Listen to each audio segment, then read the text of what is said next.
Sir నమస్కారం sir. నమస్తే అండి. సార్ తలపతి విజయ్ గారి పొలిటికల్ ఈవెంట్‌లో చూసాం తొక్కిసలాట జరిగింది. 40 మంది వరకు చనిపోయారు. అయితే ఇప్పుడు ఆయన చెప్తున్నదేంటంటే ఇది పోలీసుల లాఠీ చార్జ్ వల్లే జరిగిందని చెప్పేసి సీబీఐ ఎంక్వైరీ చేయాలని చెప్పేసి ఆయన ఒక కామెంట్ చేయడం జరిగింది. సో ఇది చూసాక ఇక్కడ సిమిలారిటీస్ ఇక్కడ అల్లు అర్జున్ గారి విషయంలో కూడా కనిపిస్తున్నాయి. అప్పుడు ఇక్కడ సంధ్య థియేటర్ దగ్గర జరిగినప్పుడు ఆయన కూడా పోలీసులు సరిగ్గా ఇది చేయలేదని చెప్పేసి వాళ్ళ మీద నెట్టేసే ఒక ప్రయత్నం అయితే జరిగింది అప్పుడు. సో ఇలా సిమిలారిటీస్ కనిపిస్తున్నట్టుగా అర్థమైపోతుంది. మరి ఎలా చూడొచ్చు వీటిని? పోలీసుల మీద నెట్టడం ఎంతవరకు కరెక్ట్ తలపతి విజయ్ గారు? మరి దాన్ని ఫేస్ చేయకుండా. అంటే డీఎంకే అంటే కొంతమంది విజయ్ ఇంటి దగ్గరకెళ్ళి అక్కడ నినాదాలు చేయటం, అది కూడా ఒక సీన్ జరిగింది. విజయ్‌ని అరెస్ట్ చేయాలి ఈ కేసులో అనేది ఒక డిమాండ్‌గా ముందుకు తీసుకొచ్చే ప్రయత్నం జరుగుతోంది తమిళనాడులో. హ్మ్. అయితే దీని వెనకాల డీఎంకే ఉండి నడిపిస్తోంది అని అంటున్నారు. హ్మ్. విజయ్ పార్టీకి చెందినటువంటి కొంతమంది నాయకులు ఈ విషయాన్ని మాట్లాడుతున్నారు బయట. ఆల్రెడీ అక్కడ ఒక గొడవ జరుగుతోంది. ఓ ధర్నా లాంటి కార్యక్రమం మొదలుపెట్టేశారు ప్రజా సంఘాల నుంచి. విజయ్‌ని అరెస్ట్ చేయాలి అని. అదే టైంలో ఈయన పార్టీ నిర్వహణ లోపం ఏమీ లేదు అన్న పద్ధతిలో చెబుతూ పోలీసులు వ్యవహరించిన శైలి బాలేదు, వాళ్ళ బందోబస్తు ప్రాపర్‌గా చేయలేదు అనేదే మాట్లాడటం మొదలుపెట్టాడు. ఇన్ ది సేమ్ టైం అక్కడ ఒక లాఠీ చార్జ్ జరిగింది అనేది క్లెయిమ్ చేస్తున్నారు వీళ్ళు. హ్మ్. అయితే దీనికి పోలీసు వారు వివరణ ఇచ్చారు. వారేమంటారంటే నిజానికి ఆ స్టేజ్ మీదకి రాకుండా వాళ్ళని నిలువరించడానికి ఒక ప్రయత్నం జరిగింది. ఆ కంట్రోల్ చేసే ప్రయత్నంలో ఈ తొక్కిసలాట జరిగి ఉండొచ్చు. అంటే వాళ్ళు వినే మూడ్‌లో లేరు. చాలా లేట్ అయిపోయింది అప్పటికే. లేట్ అయిపోయింది. ఈయన లేట్‌గా వచ్చాడు. వాళ్ళకి ఆహారం, నీళ్లు సరిగా ప్రాపర్‌గా అందలేదు అనేది కూడా ఈ చర్చల్లో బయటకొచ్చింది. ఆ మూడ్‌లో నిజానికి మూడ్ ఆఫ్ అయి ఉన్నారు. ఆ టైంలో ఈయనొచ్చాడు.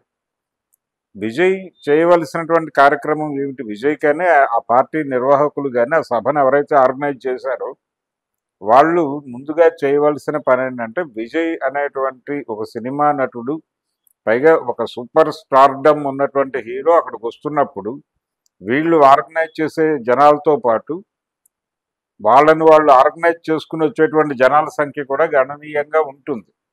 ఆ లోకల్ ఏరియా నుంచి వచ్చేవాళ్ళు చాలామంది ఉంటారు. యూత్, స్టూడెంట్స్ వీళ్ళందరూ వచ్చేస్తారు. హ్మ్. దీన్ని అంచనా కట్టాలి ముందు. దీన్ని అంచనా కట్టి వీళ్ళు ఎంతమందిని మొబలైజ్ చేయాలనేది ఒక ప్లాన్ చేసుకోవడం జరగలేదు అక్కడ. వీళ్ళ పద్ధతిలో వీళ్ళు జనాలని పూల్ చేశారు. ఆర్గానిక్‌గా వచ్చే జనాలు వచ్చారు అక్కడికి. రావడంతో ఏం జరిగిందంటే అక్కడ అది 10,000 మంది పట్టే ఏరియాలో 25,000 నుంచి 27,000 మంది దాకా కౌంట్ వచ్చేసింది అనేది ఒక మాట వినిపిస్తోంది. హ్మ్. ఈ క్రౌడ్ రావటము ఇదంతా కూడా ఒక రకంగా ఆయన అక్కడ ఒక పొలిటికల్ ఈవెంట్ ఈ స్థాయిలో జరగటం అనేది ఒక శబ్దం క్రియేట్ చేస్తుంది. తమిళనాడు రాజకీయాల్లో ప్రకంపనలు పుట్టించేటువంటి ఒక వేదికగా మారుతుంది అని అనుకుని ఉంటాడు ఆయన. కానీ ఇలా జరుగుతుందని అనుకోని ఉండకపోవచ్చు. హ్మ్. కానీ విచిత్రంగా ఈ తొక్కిసలాటలో దాదాపు 40 మంది చనిపోవడం అనేది రియల్‌గా బ్యాడే. ఇది ఎలా జరిగింది అనేది సిబిఐకి అప్పచెప్తారా, సిబిసిఐడికి అప్పచెప్తారా, దర్యాప్తు జరగాల్సిన అవసరం అయితే ఉంది. హ్మ్. ఈ దర్యాప్తు జరగడానికంటే ముందు వీళ్ళు పోలీస్ పర్మిషన్ తీసుకున్నారు. వాళ్ళు బందోబస్తు ఇచ్చామని చెప్తున్నారు. ఈ బందోబస్తు ఇచ్చినటువంటి వాళ్ళని మించి ఇచ్చి ఉంటే అసలు ఆ వేదిక దగ్గరికి ఎవరు వచ్చి ఉండేవాళ్ళు కాదు అనే మాట ఒకటి వాళ్ళు మాట్లాడుతున్నారు విజయ్ పార్టీ వాళ్ళు. హ్మ్. అంతకంటే ఎక్కువ మందిని నియోగిస్తే అక్కడ ప్రజలకే ఇబ్బంది అయ్యేది అనేది వాళ్ళు మాట్లాడుతున్నారు పోలీసుల వైపు నుంచి. ఇది ఎలా జరిగింది, ఎందుకు జరిగింది అనేది విచారణ ఎలాగూ జరుగుతుంది. అది పక్కన పెట్టేసి ఇమ్మీడియట్‌గా ఈ జనాల్ని పూల్ చేయటము, అది ఆయన అంత లేట్ ఎందుకు చేశాడు? 6 గంటలు ఒకటే ఈవెంట్ కదా! ఆయన వేరే పనుల్లో కూడా లేట్, ఇది ఒకటే ఈవెంట్ కాబట్టి వచ్చి ఉండాల్సింది. ఇన్ టైం వచ్చేసి అదేదో ముగించేసుకుని వెళ్ళిపోయి ఉంటే ఇంత గొడవ జరిగి ఉండకపోయి ఉండేది. అవును. జనాలు ఎనర్జెటిక్‌గా ఉండుండేవాళ్ళు, కనెక్ట్ అయి ఉండేవాళ్ళు. అదేదో జరిగిపోయేది.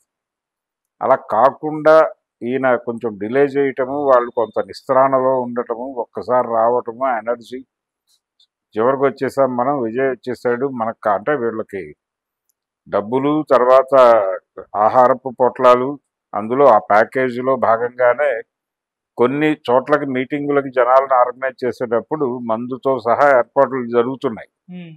రెండోది ఆ ఏరియాలో దగ్గరలో ఉండేటువంటి స్లమ్స్ నుంచి ఆర్గనైజ్ చేస్తారు. ఆర్గనైజ్ చేసినప్పుడు వాళ్ళు ఫ్యామిలీసే తరలొస్తారు. అలా వృద్ధులు పిల్లలు కూడా ఉన్నారు. మొబిలైజ్ చేసిన దానిలో అన్ని ఏజ్ గ్రూపుల వాళ్ళు ఉన్నారు. ఈ అన్ని ఏజ్ గ్రూపుల వాళ్ళు ఉండటం వలన పిల్లలు వృద్ధులు కొంచెం సీరియస్గా దెబ్బలు తిన్నారు అక్కడ. ఏదేమైనా కానీ వీళ్ళదే లోపంగా ముందు చెప్పాల్సి ఉంటుంది. అది పోలీసుల వైఫల్యంగా వీళ్ళు ఎంత మాట్లాడినప్పటికీ నిర్వాహకులకి ముందు చూపు లేకపోవడం వల్లనే ఇలా జరిగింది అనేది వాస్తవం. నిజానికి ఇక్కడ సంధ్యా థియేటర్ ఇన్సిడెంట్లో కూడా ఇదే మాట అన్నాడు ఆయన. పోలీసులు సరిగా బందోబస్తు చేయలేదు, అందువలన జరిగింది అని. పోలీసు వారు ఏం చెప్పారు, అక్కడ కెపాసిటీని మించిన జనాల్ని ఆర్గనైజ్ చేయటం అనేది మీ తప్పు అని చెప్పారు. అంతమంది అంటే వాళ్ళు మెసేజ్లు పంపించారు, అక్కడికి వస్తున్నాడు అతను అని, అల్లు అర్జున్ ఆ థియేటర్ దగ్గరకు వస్తున్నాడు అనేది మెసేజ్లు ఫార్వర్డ్ అయినాయి. ఎందుకు ఫార్వర్డ్ అయినాయి అంటే వాళ్ళకు ఒక ప్రోగ్రామ్ ఉంది ఎగ్జిబిటర్ కాదు, డిస్ట్రిబ్యూటర్కి ఎవరైతే హక్కులు కొనుక్కున్నారో వాళ్ళు దాని నుంచి ఎక్కువ డబ్బులు పూల్ దలుచుకున్నారు ఆ రోజు. దానికి ఉన్నటువంటి వ్యాక్యూమ్ 3 ఏళ్ల తర్వాత వస్తున్నటువంటి అల్లు అర్జున్ సినిమా, దాని తాలూకా హైప్ని క్యాష్ చేసుకోవడం కోసం అక్కడ టికెట్ 2000కి అమ్ముడుపోయింది. మిగిలిన చోట్ల 1000 రూపాయలు నడిస్తే అక్కడ 2000కి టికెట్లు కొనుక్కున్నారు, బాల్కనీ టికెట్లు పర్టికులర్గా ఆ 2 రోజుల్లో. ఇప్పుడు ఆ ఇన్సిడెంట్లో చనిపోయినటువంటి ఆవిడ భర్త గారు కూడా ఆ విషయం చెప్పారు. మేము నిజానికి వేరే చోటకి వెళ్ళుంటే ఇంతకంటే తక్కువలో ప్రాణాలతో బయటపడి ఉండేవాళ్ళమేమో, ఇక్కడికి రావడం వలన మాకు టికెట్లు ఎక్కువ రేటు పెట్టి కొన్నాము, ఇది జరిగింది అని చెప్పుకున్నాడు ఆయన. కాబట్టి స్వార్థం కోసం వాళ్ళు మెసేజ్లు ఫార్వర్డ్ చేసి అనవసరమైన అన్వాంటెడ్ క్రౌడ్ అక్కడికి వచ్చేలాగా చేశారు.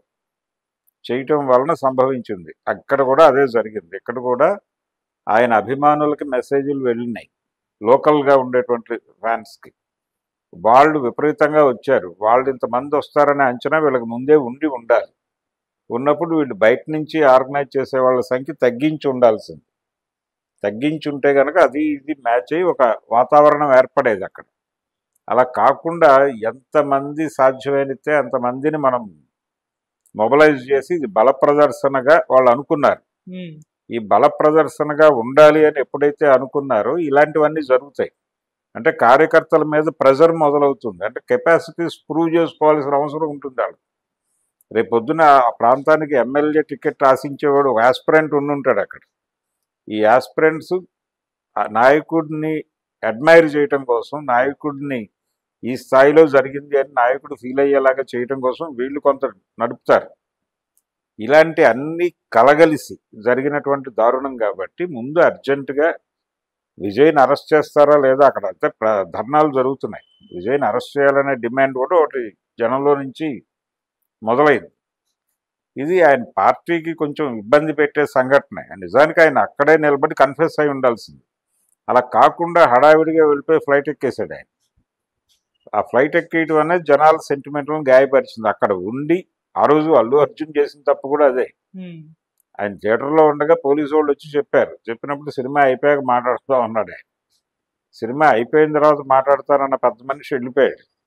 అలా కాకుండా ఇది జరిగింది, ఇలా ఒక పర్సన్ చనిపోయింది ఆవిడ అనగానే ఇమ్మీడియట్గా బాడీ దగ్గరికి రష్ అయిపోవాలి కదా. అయిపోయి అక్కడ నివాళులు అర్పించి అక్కడే సహాయ కార్యక్రమాలు ప్రకటించేసి ఆ పిల్లవాడు ఎలా ఉన్నాడో అతని ఖర్చులన్నీ నేనే చూసుకుంటాను ఈ హడావిడి ఆ రాత్రే జరిగిపోయి ఉంటే ఆ తర్వాత ప్రపంచం మేలుకునే టైంకి ఆయన కంట్రోల్లోకి వెళ్ళిపోయేది సీన్. ఎప్పుడైతే ఆయన సినిమా అయ్యాక మాట్లాడదామని సినిమా అయిన తర్వాత మాట్లాడకుండా వెళ్ళిపోయాడో అది ఇప్పుడు ఇష్యూగా మారింది. అది ఆ తర్వాత జరిగిన సీన్స్ అన్నిటికీ లీడ్ అయింది. ఇక్కడ కూడా అదే జరిగింది. ఇక్కడ కూడా ఆయన కమ్యూనికేట్ చేయకుండా అక్కడ నుంచి హడావిడిగా వెళ్ళిపోయి ఫ్లైట్ ఎక్కేసి ఇంటికి వెళ్ళిపోయి తర్వాత ఎప్పుడో స్పందిస్తే ఒక 5-6 గంటల తర్వాత దాని తాలూకా ఇంపాక్ట్ ఉంటుంది కదా. నువ్వు అక్కడే ఉండి జనాలతో ఉండి పరామర్శించి అక్కడ ప్రభుత్వం ఇలా అంటే ప్రాపర్గా వ్యవహరించలేదు వాళ్ళని అక్కడ మొదలు పెట్టేయాలి కదా ఇన్సిడెంట్.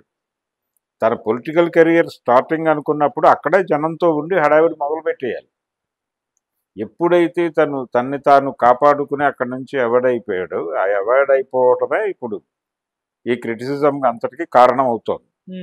అందుకని ఈ సంధ్యా థియేటర్ ఇన్సిడెంట్కిను ఈరోజు విజయ్ పార్టీకి సంబంధించి జరిగినటువంటి ఇన్సిడెంట్లోనూ వీళ్ళిద్దరి స్పందనలకి పోలికలు కనిపించినాయి. ఆ పోలికలు కనిపించటం అనేది యాదృచ్ఛికమా, లేకపోతే సినిమా వాళ్ళకు ఉండేటువంటి వాళ్ళ గ్లామర్ మీద, వాళ్ళ క్రౌడ్ పుల్లింగ్ కెపాసిటీస్ మీద వాళ్ళకు ఉన్నటువంటి విపరీతమైనటువంటి కాన్ఫిడెన్సా అనేది చూడాలి. Okay sir. ఇలాంటి ధోరణితో వ్యవహరిస్తే వీళ్ళు ప్రజలకి సేవ చేస్తారా, లేకపోతే ప్రజలను ఇలాగే కంగారు పెట్టి గందరగోళంలో ముంచుతారా అనేది కూడా ఆలోచించుకోవాల్సిన పరిస్థితి. గతంలో ఎంజీఆర్ లాంటి వాళ్ళు అలా చేసేవాళ్ళు కాదు. వాళ్ళు రెగ్యులర్గా జనంతో ఉండేవాళ్ళు. క్రౌడ్ పూలింగ్ ప్రోగ్రామ్ ఉండేది కాదు. వెళ్ళిపోయి జనాలతో కలిసేవాళ్ళు, స్ట్రీట్ మీటింగుల్లో మాట్లాడేవాళ్ళు. రెగ్యులర్గా జనంతో ఉన్నప్పుడు ఈ గొడవ అక్కర్లేదు. జనాలకు అలవాటు పడాలి, వీళ్ళు జనాలకు అలవాటు పడాలి, జనం వీళ్ళకి అలవాటు పడాలి.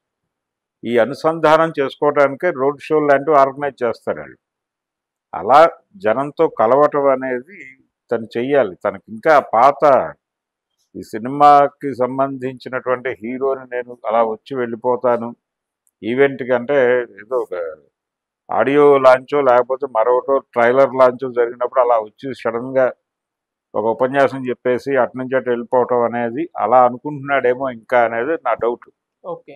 అలా కుదరదు. మీరు ఇన్సిడెంట్ జరిగింది మీ సభకు సంబంధించి, మీరు అక్కడ నిలబడి అక్కడ అవసరమైతే 2 రోజులు ఉండి, వేరే ప్రోగ్రాంలో లేడు ఆయన, ఇప్పుడేం సినిమా చేయట్లేదు ఆయన. కాబట్టి కొంచెం సీరియస్గా నిలబడి అక్కడ చేసుంటే బాగుండేది.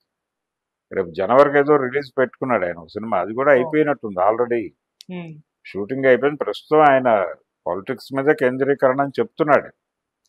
ఇంత పెద్ద ఇన్సిడెంట్ జరిగినప్పుడు 40 మంది చనిపోయినప్పుడు ఎలా వెళ్ళిపోతాడు అసలు ఆయన? ఎలా పంపించేశారు లోకల్ వాళ్ళు కూడా ఆయన్ని అనేది సందేహం. అందుకని అరెస్ట్ చేయాలనే డిమాండ్ పెరుగుతోంది. ఆయన కొంచెం ప్రో పీపుల్గా ప్రూవ్ చేసుకోవడానికి ఒక అద్భుతమైన అవకాశం దొరికింది అని అనుకోలేదు ఆయన. అది తప్పు. అందుకని తన్ని తాను కరెక్ట్ చేసుకోవాల్సిన అవసరం ఉంది. అలాగే గవర్నమెంట్ కూడా ఇంకా దీన్ని ఇంకా జనం డిస్కషన్ చేసుకోవడానికి అవకాశం ఇవ్వకుండా ఇమ్మీడియట్గా అరెస్టుల కార్యక్రమం మొదలుపెట్టేయాలి. ఆ తర్వాత ఎలాగూ సాక్ష్యాధారాలు అవన్నీ నడిచి కోర్టులో ట్రయల్ జరిగి ఎప్పటికో 3 ఏళ్లకో జరుగుతుంది. ఇమీడియట్గా ట్రయల్స్ ఏం జరగవు, వాళ్ళు అరెస్ట్ అవుతారు, బెయిల్స్ మీద బయటకు వస్తారు. కానీ ఒక బైండోర్ అవుతారు వాళ్ళు. ఈ కేసుకు సంబంధించి కొంతమంది అరెస్ట్ అయ్యారు, బెయిల్ మీద ఉన్నారు అనేది ఒక బైండోరు, ఒక భయం నడుస్తుంది. దీన్ని కనీసం ఈ మేరకైనా మెయింటైన్ చేయాల్సిన అవసరం స్టేట్కి ఉంది. వాళ్ళు విచారణలు జరుపుతారా లేదా దర్యాప్తు చేయాలి. పోలీస్ డిపార్ట్మెంట్ ముందు దర్యాప్తు కార్యక్రమం చేయాలి. తర్వాత ఇంకేదైనా పై స్థాయి దర్యాప్తు సంస్థలకు అప్పచెప్తారా, సిబిఐకి ఇస్తారా, సిబిసిఐడికి ఇస్తారా అనేది వేరే గొడవ. ముందు ప్రాథమిక స్థాయిలో అరెస్టులు జరగాలి, వాళ్ళ మీద okay sir. Thank you so much. Thank you.